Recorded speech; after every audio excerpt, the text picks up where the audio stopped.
You know, Brad, if you clutch those pearls any tighter, they're gonna fucking pop. So it's pearl clutching to be against people storming churches and shutting down services, which is illegal and a violation of other people's rights.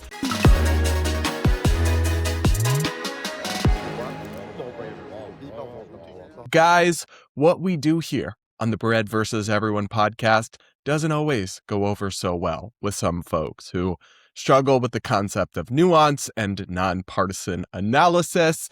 And that's the case with one very prominent left-wing TikTok influencer and commentator who has a real problem with me, apparently. His name is Good Trouble. He has more than over 2 million followers on TikTok, and he decided to call me out for my take where I said that the protesters who disrupted and shut down a church service in Minnesota illegally and immorally protested that church and should be charged, and it's not okay to do that even if you have an issue with what ICE is doing.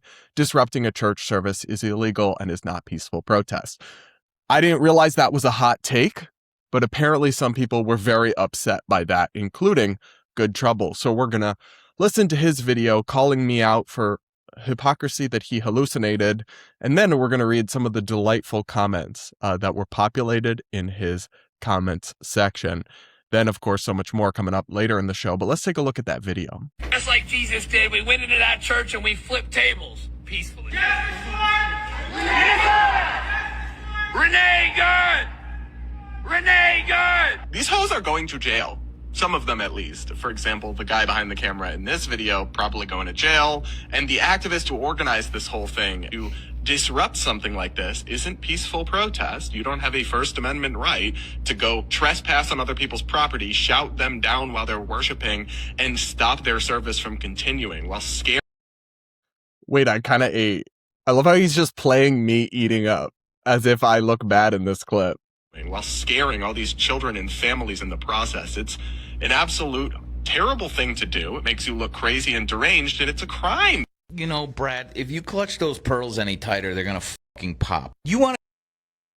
So it's pearl clutching to be against people storming churches and shutting down services, which is illegal and a violation of other people's rights.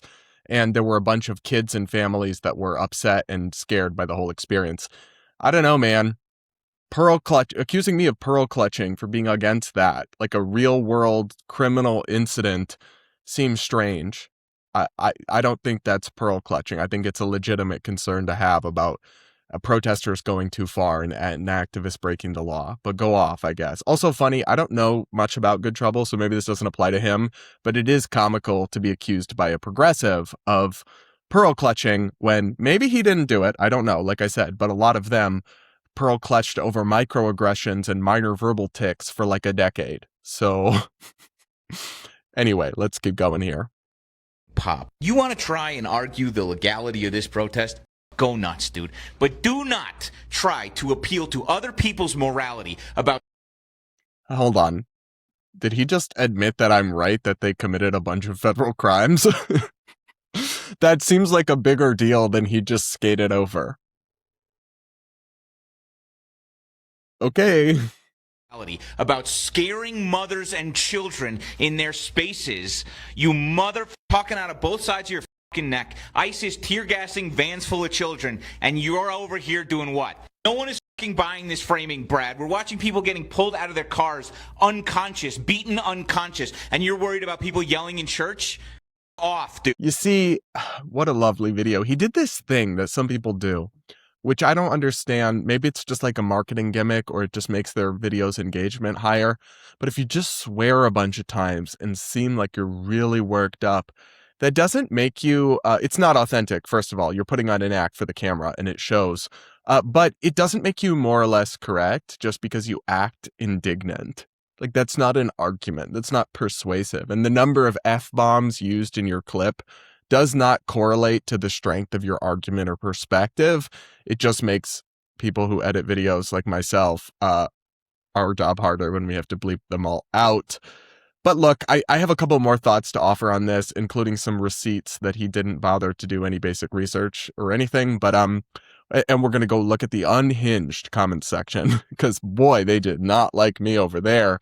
But first, guys, do consider subscribing to the channel if you haven't yet. Hit the like button if you're enjoying this, and to help other people discover it. Comment with your thoughts as we go along here, and please do take a second to consider becoming a channel member to support my work. Hit the join button or the link in the description here on YouTube. It's the best way to help me expand my content, offer more, so I can call out BS on the far left and the far right from an independent perspective. It's really easy to blow up and get huge and rich off YouTube if you just sing one partisan tune, but I don't do that, so I need support from viewers like you. Become a channel member now. You'll unlock early access to full ad-free, full-length episodes of the podcast, and they're getting even fuller and even more ad-free as I expand my content operation here. So join now to support my content. Now let's talk more about this lovely fella, Good Trouble, and his video about me. He seems to be suggesting that it is somehow immoral or bad or not fair to be upset about a criminal disruption at a church because ICE is also doing bad things.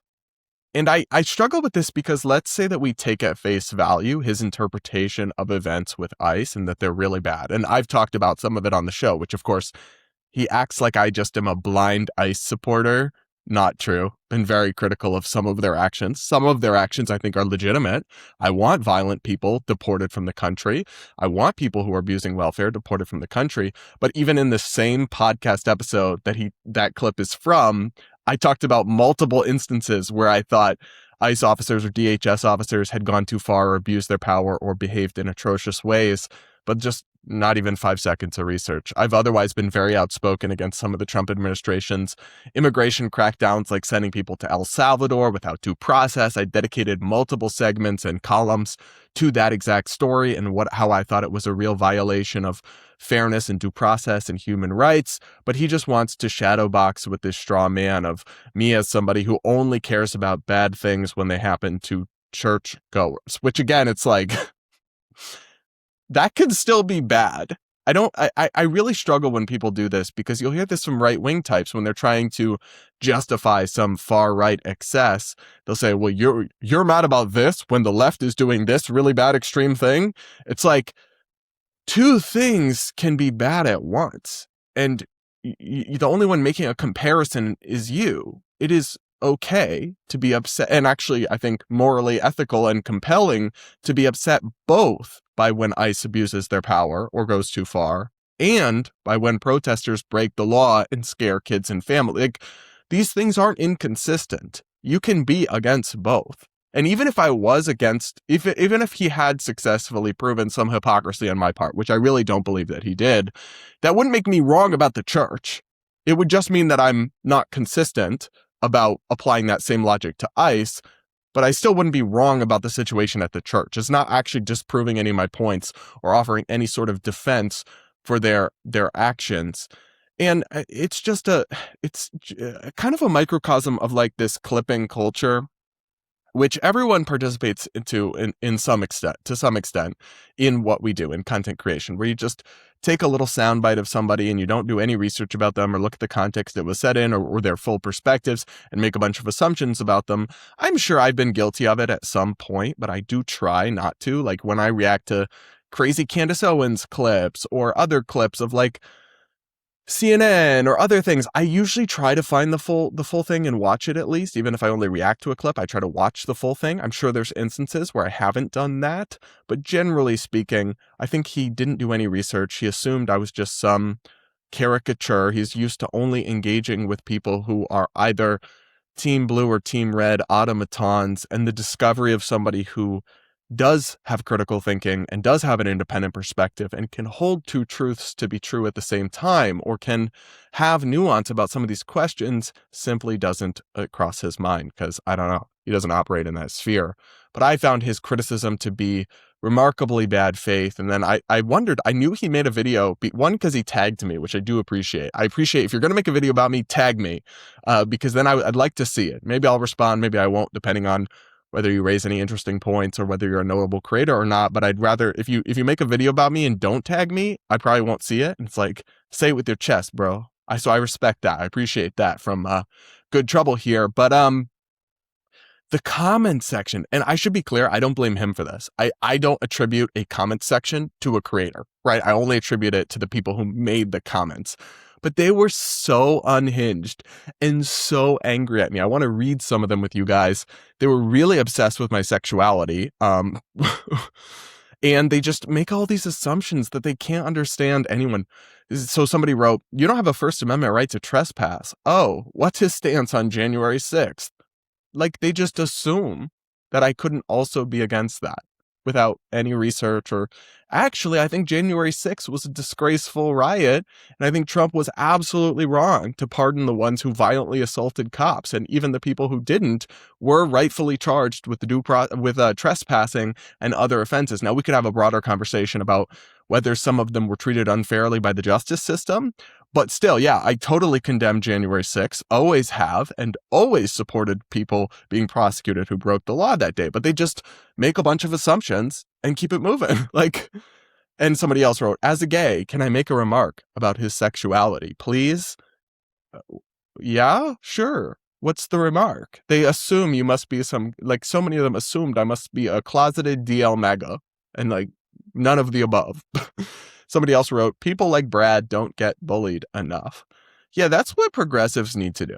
They need to just bully people more and be more belligerent to people who disagree with them. That's worked out great for y'all. Keep up that strategy.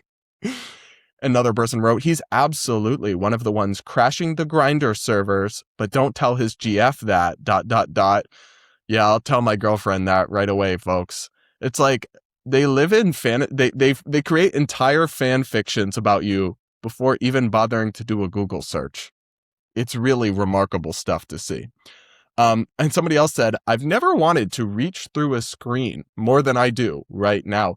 That feels like a threat. Oh? Tell me more about what you would like to do to me, sir, ma'am, whatever. That's a little unhinged for you there, babe. But somebody else says, "Good tidings to all. I'm here representing the gays. We wish to officially state that we do not claim her. Thank you for your time." Well, respectfully, sir, I don't claim y'all either, because some of y'all are crusted and busted.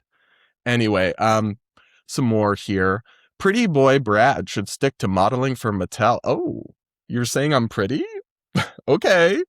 More hate comments like that, please.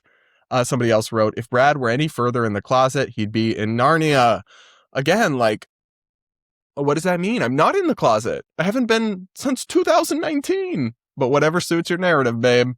Somebody says, "Who wears their AirPods like that?" What does that mean? Is there a way to wear AirPods? You just put them in your ears. You all let me know if I'm doing something weird with my AirPods. I don't think I am. Somebody says, "Why is the closeted reptile speaking?" Oh, does his boyfriend know he's MAGA? Oh my gosh, I like this. This one was funny. "Get your head out of your booty hole, Brad. We all know how much you love shoving things down there." Oh, that's feeling a little homophobic of you, but go off, progressive queen. What if I did, right? Aren't you supposed to be open-minded and tolerant of that? Somebody wrote, "Do those ears get HBO?" Y'all, I do get comments about how big my ears are, and I don't think they're that bad, but honestly, it's okay.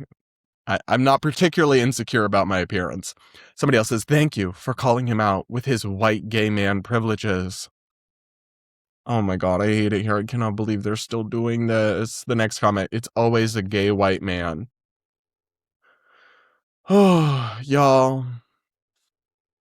Do you think they will ever learn, progressives, that invocations of identity are not a substitute for arguments or logic or points?